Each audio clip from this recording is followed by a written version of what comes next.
Bonjour Axel Boitel. Bonjour Frédéric. Alors vous êtes COO du groupe Gantrex basé à Nivelles. COO, ça veut dire directeur des opérations.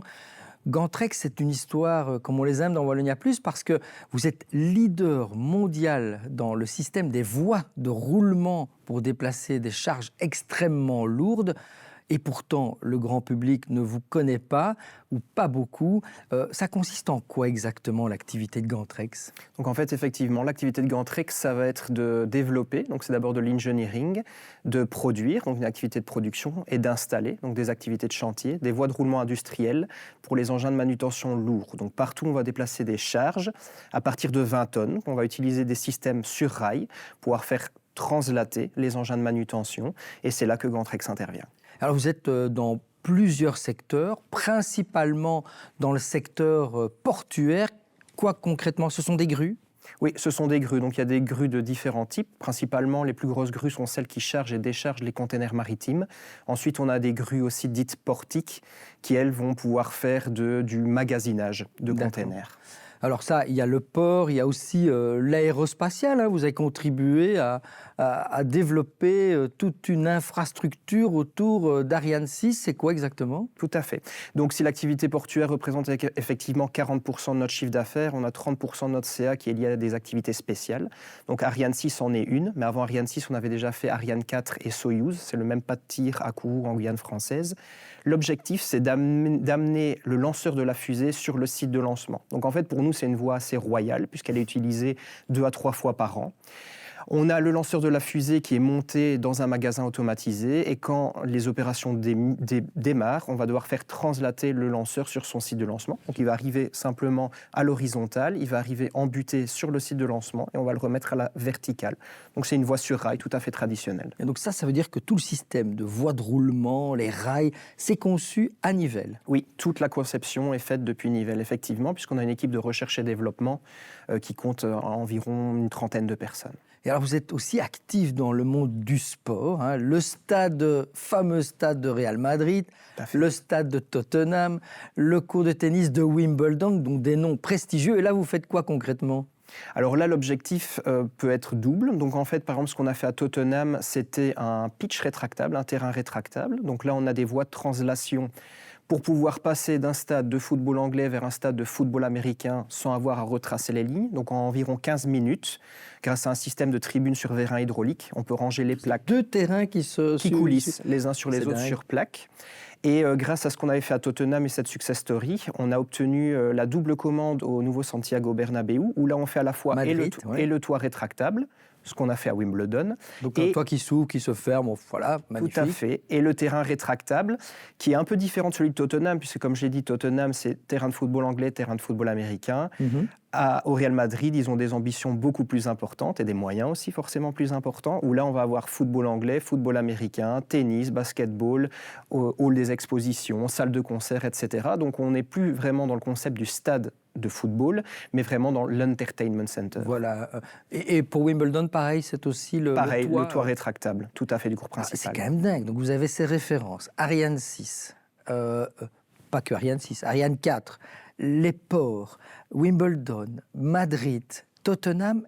Et comment se fait-il que le Belge ne connaît pas Gantrex qui, au départ de Nivelles, développe toutes ces idées ?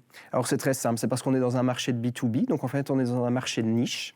Et étant leader mondial, on est extrêmement connu dans notre secteur d'activité. Donc quiconque cherche de la voie de roulement sait où s'adresser, chez Gantrex. Par contre, effectivement, on fait partie de ces sociétés qu'on peut rencontrer partout sans forcément les voir. Donc si je prends quelques références très proches de chez nous, par exemple le funiculaire de Montmartre, tout le monde le connaît, mais personne ne sait qu'il a été conçu et installé par Gantrex. Si je prends par exemple Peridaisa, qui est un parc très connu aussi, on a fait le dépôt de maintenance pour les locomotives et les wagons. Et ça, effectivement, c'est quelque chose que le grand public ne peut pas voir d'un premier abord. Ouais. Alors, aujourd'hui, malgré cette aura mondiale, tout ne se fait pas à Nivelles, bien entendu. Vous êtes basé à Nivelles, mais vous êtes présent dans une vingtaine de pays, sur les 5 continents. Donc, ça représente combien de collaborateurs aujourd'hui, Gantrex ? Alors, aujourd'hui, on est environ 450 collaborateurs. Donc, on a une croissance très soutenue. Il faut savoir qu'en 2015, il y a quelques années, on était encore environ 200. On développe un chiffre d'affaires de 115 millions d'euros. Là aussi, en 2015, on était aux alentours des 70 millions d'euros. Donc, on a une croissance effectivement très forte. En Belgique, on a environ 75 collaborateurs et le reste de nos collaborateurs sont disséminés effectivement partout dans le monde. Et c'est très important pour Gantrex parce qu'une des clés de notre succès aujourd'hui, c'est notre présence internationale. Et l'activité mère à Nivelles, c'est vraiment la conception, et dans les autres pays, c'est quoi alors?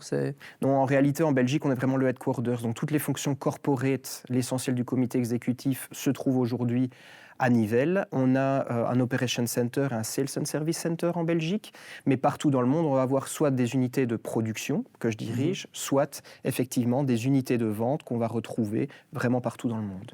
Ok. Et comment vous expliquez votre succès et ce rayonnement international? C'est dû à quoi? Parce que, rappelons-le, l'entreprise a plus de 50 ans, elle est née en 1971. Avec quel cœur d'activité au départ? Alors au départ, c'est marrant parce que c'est une société qui ne comptait que quelques personnes, 2 ou 3 personnes, et leur objectif c'était de vendre des fixations élastiques pour voies de roulement. Et donc l'idée c'était d'avoir ces fixations dans un catalogue d'outillage, au même titre que des fraises par exemple ou des forêts. Et puis en fait, les propriétaires de l'époque se sont rendus compte que les clients revenaient avec des questions par rapport à ces fixations. Donc voilà, j'aimerais installer un certain type d'appareillage, mais je ne sais pas le type de rail dont j'ai besoin, le type de fixation dont j'ai besoin. Et en réalité, ce qui devait être à la base un pur métier de distribution est devenu un pur métier d'engineering, très rapidement. Et en réalité, c'est ce qui fait notre force aujourd'hui, c'est ce qu'on ne vend pas du matériel, de la fixation, nous ne sommes pas des traders, mais nous vendons des solutions aux problèmes de nos clients. C'est ce qui fait vraiment notre force. Donc au départ, ça a démarré comme ça. Ensuite, on est passé par différents business models. On a fait de l'expansion géographique. Ensuite, on s'est vraiment reconcentré sur de nouvelles activités. Et aujourd'hui, on développe un nouveau plan stratégique qui s'appelle PCS, Port Crane Services. Et qui consiste en quoi, ce plan stratégique? Alors, donc, jusqu'il y a récemment, Gantrex était vraiment expert dans les voies de roulement industrielles, comme je l'ai dit. Aujourd'hui, on va sur un nouveau business model qui s'appelle le Port Crane Services et qui est en fait le fait d'offrir la maintenance des grues portuaires, mais aussi tout un tas de services qui vont permettre aux opérateurs, aux personnes de la maintenance, de pouvoir gérer leurs grues efficacement. Et c'est pour ça que c'est dans cette logique que vous avez racheté il y a quelques semaines une entreprise néerlandaise, je pense, qui s'appelle Liftcom. Oui, tout à fait. Il y a quelques temps, on avait racheté une première société à Madrid qui s'appelait ABS. Il y a quelques semaines, on a racheté Liftcom qui est situé à Rotterdam. Dans le port de Rotterdam, qui est le 11e plus gros port du monde et le premier port européen, qui compte plus de 100 grues aujourd'hui. Et c'est effectivement dans cet objectif que nous avons racheté Liftcom, puisqu'une de nos spécialités, c'est de racheter des sociétés et de pouvoir très rapidement utiliser un business model local pour pouvoir le développer à l'échelle globale. Et votre force aussi, est-ce que ce n'est pas ce service tout en un dont vous avez parlé? Donc il y a à la fois évidemment la production de ces systèmes de rails industriels, mais aussi la distribution, l'installation et la maintenance, ce que ne font pas, je pense, vos concurrents. Exactement. Donc en fait, nos concurrents vont être soit des gens qui vont être extrêmement localisés dans un pays particulier, qui vont offrir une partie de la solution, ou des gens qui vont offrir vraiment une partie de la solution, comme le rail par exemple, ou les fixations. Chez Gantrex, on est vraiment un one-stop shop. C'est ce qu'on a décidé de faire à partir de 2015, c'est-à-dire qu'on a un interlocuteur unique pour l'ensemble du projet. C'est très important parce qu'une voie de roulement dans un investissement total d'infrastructures portuaires, ça va être environ 2%. Donc ce n'est pas énorme, mais par contre, ce sont des pièces de sécurité. Il faut savoir que quand il y a un container qui se balade à peu près 100 mètres de hauteur, il ne faut certainement pas qu'il tombe.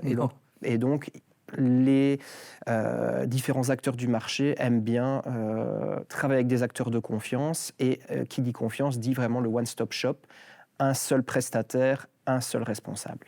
Alors, dans tous les secteurs que vous occupez, que ce soit le sport, le militaire, l'aérospatial, quels sont les grands projets actuels sur lesquels vous travaillez, dont vous pouvez parler évidemment s'il n'y a pas de clause de confidentialité? Tout à fait. On peut en parler d'un en particulier qui nous occupe puisqu'il est en Belgique. C'est assez rare puisque la Belgique représente environ 1 million d'euros de chiffre d'affaires pour Gantrex. Cette année, on a pris un projet d'environ 10 millions d'euros qui est en fait la réfection du plan incliné de Ronquière.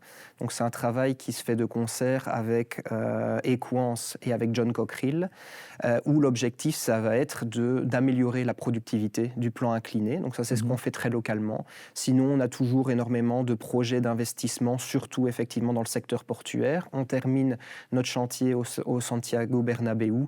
Mais je vais dire que ce qui est vraiment passionnant chez Gantrex, c'est que tous les jours sont différents et tous les jours on voit des projets d'ampleur arriver. Et justement, quel est l'un des projets les plus fous que vous avez réalisé ou que vous n'avez pas pu réaliser parce qu'il était trop compliqué? Alors il y en a énormément. Ce qui est particulièrement complexe à faire, ce sont les voies circulaires. Parce que là, il va falloir mettre les rails vraiment bout à bout, les souder, il faut que ce soit vraiment parfaitement tolérancé.